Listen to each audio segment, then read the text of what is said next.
Bonjour à tous. Ravi de vous recevoir sur cette belle et grande place d'Arras. Nous avons choisi de consacrer ce magazine à un sujet plutôt branché, le véhicule électrique.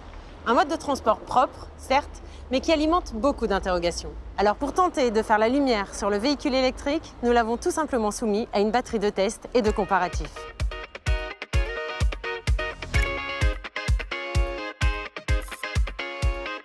On les croise de plus en plus sur nos routes. Les véhicules électriques connaissent un véritable essor. Dans le Nord-Pas-de-Calais, ce marché profite d'une application constante du Conseil régional. Malgré ce contexte favorable, de nombreux conducteurs restent encore réticents à ce mode de transport. La tendance est bien réelle, le véhicule électrique ne fait pas l'unanimité. Loin de là. Plusieurs obstacles se dressent dans l'esprit des conducteurs comme autant de barrières psychologiques.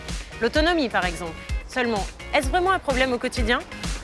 C'est vrai, l'autonomie d'un véhicule électrique est de 130 à 400 km, ce qui peut paraître limité. Pourtant, dans notre pays, la moyenne des trajets journaliers est de 34 km et 87% de nos trajets n'excèdent pas 60 km. Finalement, le véhicule électrique convient à la plupart des utilisations quotidiennes. Il constitue même une alternative intéressante en milieu professionnel puisque pour certaines entreprises, les trajets ne dépassent jamais les 100 km quotidiens. De plus, la région Nord-Pas-de-Calais attribue une aide financière aux artisans commerçants pour l'achat d'un véhicule électrique. On peut donc utiliser le véhicule électrique chaque jour sans avoir la hantise de la panne. En revanche, la hantise de la recharge. Et oui, qui dit électrique dit forcément branchement, équipement, un frein supplémentaire au passage à ce type de véhicule. On peut le comprendre. Une simple prise électrique sur le lieu de travail, une simple prise électrique chez soi, et il n'en faut pas plus pour recharger un véhicule électrique. Ça n'est pas plus compliqué que de recharger un smartphone.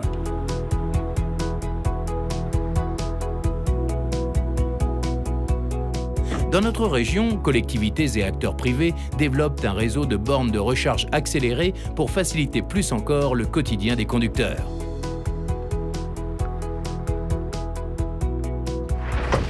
De toute évidence, le véhicule électrique peut s'adapter à notre quotidien.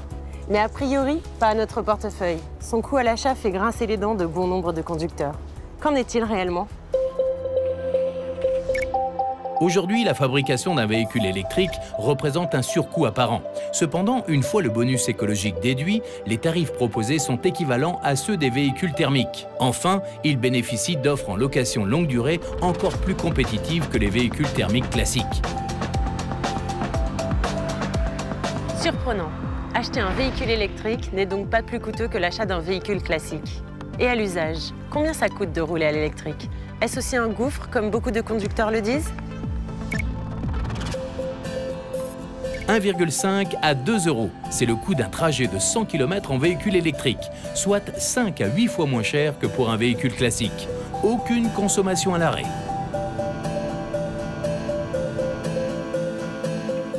À l'entretien, le véhicule électrique est également beaucoup plus avantageux. Sa conception, plus simple, permet de réduire la facture garage de 30 à 40% par rapport à un véhicule classique.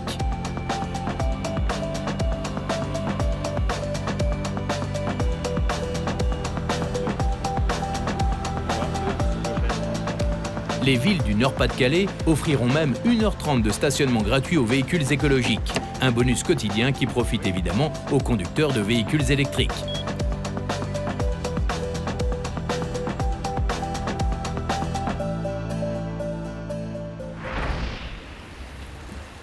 Ça ne fait plus aucun doute, rouler à l'électrique coûte moins cher. Et franchement, quel changement et quel confort de conduite comparativement à un véhicule classique. C'est un plaisir. Le véhicule électrique offre à chaque conducteur l'occasion de participer à la transition énergétique et écologique, de profiter aussi de performances hors du commun sans aucune pollution sonore.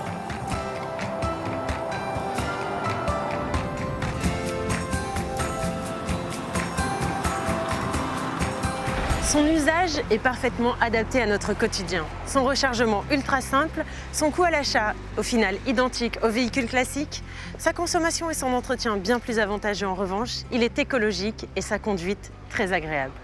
Un conseil, achetez-le. Le véhicule électrique n'est plus de la science-fiction. Il existe et n'attend plus que vous. Moi, j'ai choisi. Et vous ?